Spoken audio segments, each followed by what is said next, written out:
Define the floor plan layout.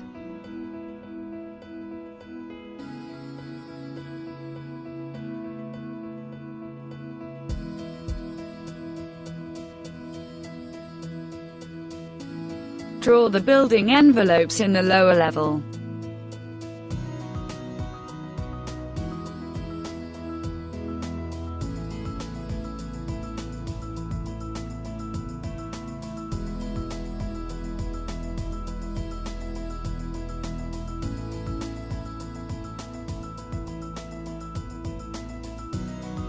Select the building envelopes in which the window will be placed.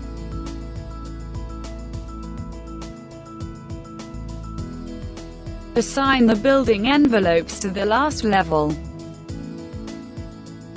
Now freely choose the window type and resize accordingly.